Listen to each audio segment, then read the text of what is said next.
Bienvenidos una vez más a Si tiene nombre existe. En el programa de esta semana exploraremos los eventos militares que han marcado la historia de esta tierra fascinante. Mi nombre es Blanca y en este episodio vamos a viajar al siglo XIX y así revivir las batallas que tuvieron lugar durante la invasión napoleónica en Euskal Herria.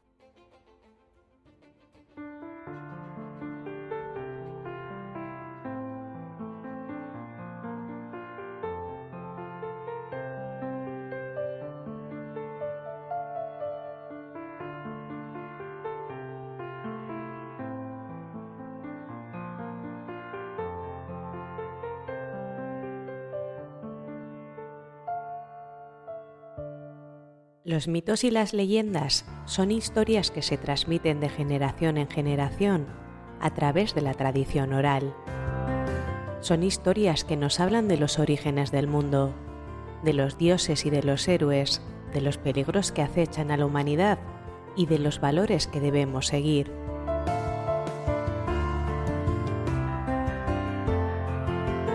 Los mitos y las leyendas suelen estar llenos de elementos fantásticos, como criaturas sobrenaturales, poderes mágicos y acontecimientos imposibles. Sin embargo, no son simples historias de fantasía. Tienen una función importante en las sociedades humanas. En primer lugar, ayudan a explicar el mundo que nos rodea. Nos hablan de los orígenes del universo, de la naturaleza y de los seres humanos.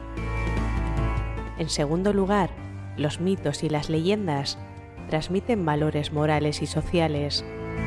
Nos enseñan qué es bueno y qué es malo, qué debemos hacer y qué debemos evitar. En tercer lugar, los mitos y las leyendas proporcionan un sentido de identidad y pertenencia. Nos conectan con nuestra cultura y con nuestros antepasados. Si tiene nombre, existe. Para los que no me conozcáis, mi nombre es Blanca y os invito a quedaros conmigo. ¿Comenzamos?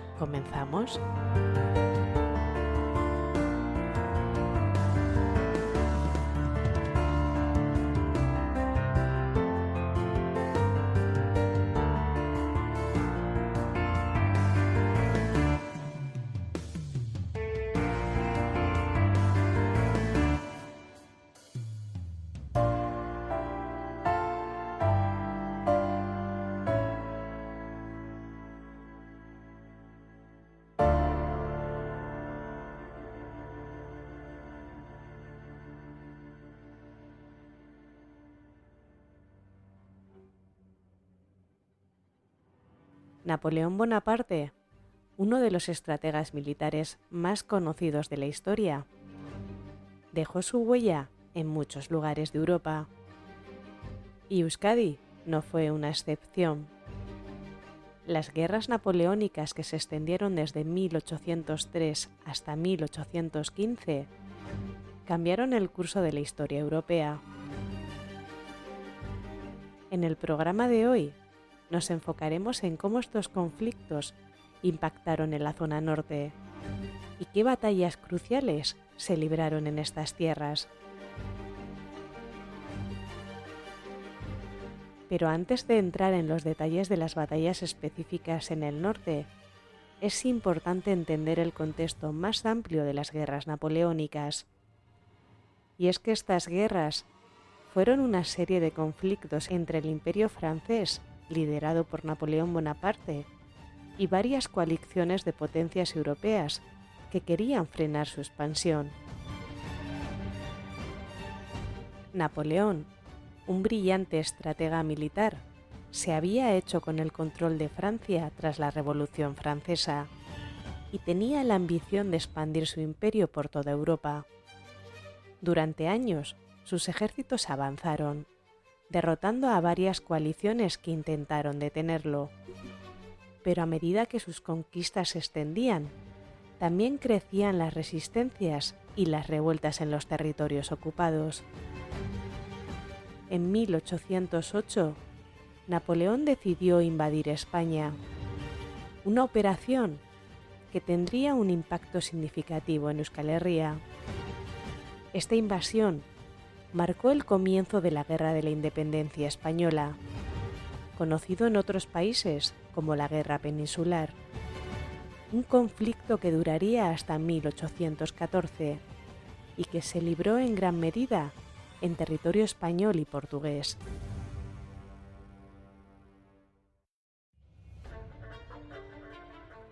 Euskal Herria, con su posición estratégica entre Francia y España, se convirtió rápidamente en un objetivo importante para los ejércitos napoleónicos. En 1808, las tropas francesas cruzaron los Pirineos y ocuparon varias ciudades vascas, incluyendo San Sebastián, Vitoria y Bilbao. Esta ocupación marcó el comienzo de una era de conflicto y resistencia en la región. La ocupación francesa de Euskal Herria no fue simplemente una operación militar, también fue un intento de imponer nuevas ideas y estructuras administrativas en una región con una fuerte identidad cultural y una historia de autonomía. Napoleón buscaba establecer el control francés no solo a través de la fuerza militar, sino también mediante la implementación de reformas que alinearan las instituciones locales con las del Imperio francés. Sin embargo, la población vasca, conocida por su espíritu independiente y su resistencia frente a la dominación externa, no aceptó fácilmente la presencia francesa. Surgieron focos de resistencia, guerrillas que se unieron a la lucha contra las fuerzas napoleónicas. A medida que la guerra avanzaba, la región se convirtió en un campo de batalla crucial, con enfrentamientos entre las tropas francesas y los ejércitos de la coalición aliados, incluyendo británicos, españoles y portugueses. Una de las batallas más decisivas de la Guerra Peninsular tuvo lugar en Euskal Herria. Esa fue la Batalla de Vitoria. El 21 de junio de 1813, un ejército aliado liderado por el duque de Wellington, compuesto por tropas británicas, españolas y portuguesas, se enfrentó al ejército francés bajo el mando del general Jean-Baptiste Jourdan en las afueras de Vitoria-Gasteiz.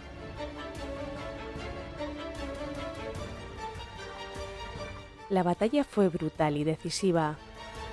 Wellington utilizó una táctica envolvente para atrapar a las tropas francesas, que se encontraban dispersas y desorganizadas. El ejército francés, que estaba defendiendo Vitoria y tratando de proteger sus líneas de retirada hacia Francia, se encontró rodeado en varios frentes. La confusión y la falta de coordinación entre los comandantes franceses llevaron a una derrota aplastante. Al final del día, el ejército francés estaba en retirada, dejando atrás una gran cantidad de provisiones, artillería y tesoros saqueados de Madrid. La victoria aliada en Vitoria fue un punto de inflexión en la guerra. No solo marcó el comienzo del fin del dominio napoleónico en la península ibérica, sino que también tuvo un impacto significativo en la moral de ambos bandos. Para los aliados fue un impulso enorme, mientras que para los franceses fue un golpe devastador que contribuyó a la eventual caída de Napoleón. La batalla de Vitoria también tuvo un impacto cultural notable. La sinfonía Wellington's Victory, compuesta por Ludwig van Beethoven, fue creada para conmemorar esta victoria. Esta pieza musical, aunque a veces criticada por su estilo poco convencional, se convirtió en un símbolo del triunfo aliado sobre Napoleón en la península ibérica.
Después de la victoria en Vitoria, los aliados se dirigieron hacia San Sebastián, otra ciudad vasca importante que estaba bajo control francés. En agosto de 1813, las tropas aliadas sitiaron la ciudad. Lo que siguió fue uno de los episodios más oscuros de la guerra. El 31 de agosto de 1813, las fuerzas aliadas lanzaron un asalto final contra la ciudad. Después de intensos combates, las tropas lograron penetrar las defensas y capturar San Sebastián. Sin embargo, lo que ocurrió después fue una tragedia. Las tropas aliadas, particularmente los británicos y portugueses, saquearon la ciudad, cometiendo atrocidades contra la población civil. Incendiaron gran parte de San Sebastián y el fuego se propagó rápidamente, destruyendo casi toda la ciudad. Los relatos de testigos de la época describen escenas de horror. Civiles fueron asesinados y violados, las casas fueron saqueadas y el fuego consumió no solo edificios, sino también la historia y el patrimonio de San Sebastián. Los oficiales aliados hicieron poco para detener el saqueo y en algunos casos incluso lo fomentaron, permitiendo que la venganza y la avaricia se desataran en una espiral de violencia y destrucción. Este evento dejó una profunda cicatriz en la memoria colectiva de San Sebastián y en Euskadi en general. Aunque fue una victoria estratégica para los aliados, la brutalidad del saqueo y la quema de la ciudad dejó un legado amargo que todavía se recuerda hoy en día. Las consecuencias de este asalto aún son motivo de reflexión sobre la brutalidad de la guerra y el costo humano que conlleva.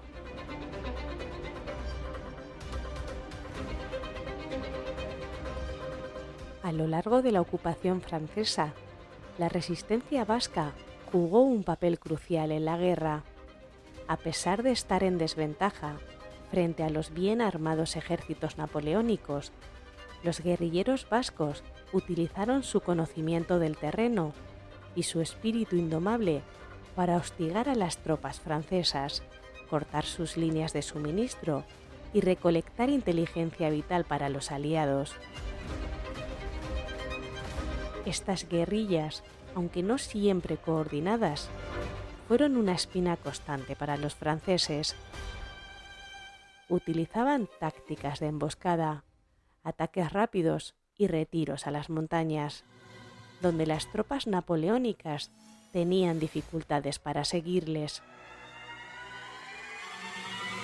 Los vascos, expertos en el terreno montañoso y boscoso de su región, podían moverse con rapidez y desaparecer tan rápido como aparecían, haciendo que cada incursión fuera una peligrosa aventura para los invasores. Muchos guerrilleros eran campesinos y ciudadanos comunes que se habían alzado en armas para defender su tierra y sus familias. Armados a menudo con poco más que mosquetes viejos, cuchillos y herramientas de agricultura convertidas en armas, estos combatientes demostraron un coraje y una determinación excepcionales. Para ellos, la guerra no solo era un conflicto militar, sino una lucha por la supervivencia de su identidad cultural y su libertad.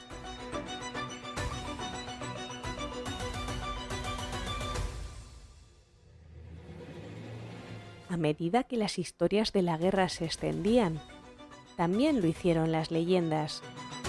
Una de las más fascinantes está relacionada con Napoleón Bonaparte y su supuesto tesoro de Euskadi. Se dice que durante la ocupación francesa, Napoleón tuvo conocimiento de un objeto legendario conocido como el cetro de los reyes vascos. Según la leyenda, este cetro era un símbolo antiguo de poder que perteneció a los primeros reyes de Navarra, los monarcas de la región vasca antes de la unificación con Castilla. Se decía que el cetro tenía poderes místicos y que quien los poseyera tendría el derecho legítimo de gobernar no solo Euskadi, sino también el reino de Navarra y más allá.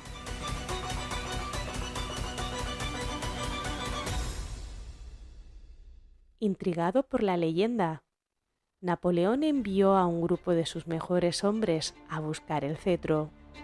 Según se cuenta, estos soldados recorrieron montañas y valles, exploraron cuevas ocultas y antiguos monasterios en busca del misterioso objeto. Sin embargo, nunca lograron encontrarlo. Algunos dicen que el cetro fue escondido por los vascos, quienes lo ocultaron en un lugar secreto conocido por los más antiguos guardianes de su pueblo. Otros creen que el cetro nunca existió y que la historia fue creada como una estratagema para desviar a las tropas francesas y mantenerlas ocupadas en una búsqueda inútil, mientras los guerrilleros vascos continuaban sus operaciones de resistencia en otras partes. Sea como sea, esta leyenda de Napoleón y el cetro perdido es una de las muchas historias que reflejan la rica tradición oral de Euskadi y su espíritu indomable frente a la invasión.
Después de la derrota en Vitoria y la quema de San Sebastián, la situación para los franceses en la península ibérica se volvió insostenible. A medida que las tropas aliadas avanzaban, las fuerzas napoleónicas se vieron obligadas a retirarse hacia Francia, marcando el final de la ocupación en Euskal Herria. La retirada no fue fácil. Los soldados franceses, agotados y desmoralizados, tuvieron que cruzar los Pirineos bajo el constante hostigamiento de las guerrillas y las fuerzas aliadas. Muchos murieron de hambre, enfermedad o en enfrentamientos con las fuerzas locales. La retirada de las tropas francesas de la península fue un proceso doloroso y caótico que finalmente llevó a la derrota de Napoleón en 1814. El impacto de la ocupación napoleónica en Euskal Herria fue profundo y duradero. Las batallas y la resistencia dejaron cicatrices en la región, tanto en términos de pérdidas humanas como de destrucción material. Pero también dejaron un legado de resiliencia y lucha por la libertad que ha marcado la identidad vasca hasta el día de hoy. Napoleón, en su ambición de dominar Europa, subestimó la fuerza de los pueblos que ocupó. En el norte de España encontró no solo un terreno difícil de conquistar, sino también un pueblo que se resistió ferozmente a perder su autonomía y su identidad. Esta resistencia no solo fue un ejemplo de coraje, sino también una lección sobre el poder de la voluntad y la unidad frente a la opresión.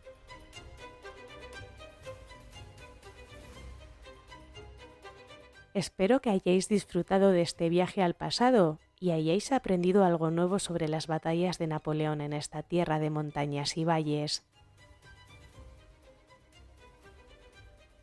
Nos vemos en el próximo programa.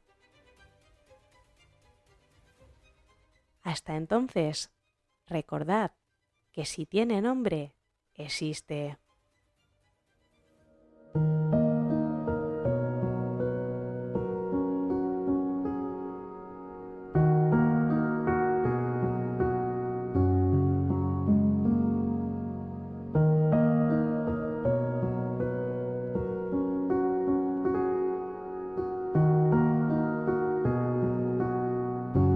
Si tiene nombre existe es un podcast creado y editado por mí para llegar a las personas que como tú comparten mi pasión por la cultura, leyendas, tradiciones. Puedes escucharme en iVoox, Podimo, Amazon Podcast, Google Podcast, Apple Podcast y en Spotify. También podrás seguirme en redes sociales como Instagram, TikTok y en YouTube. Te invito a que te suscribas al canal y te quedes conmigo. Podrás encontrar los enlaces en las descripciones de los programas. Gracias por estar al otro lado escuchándome y recuerda, si tiene nombre, existe.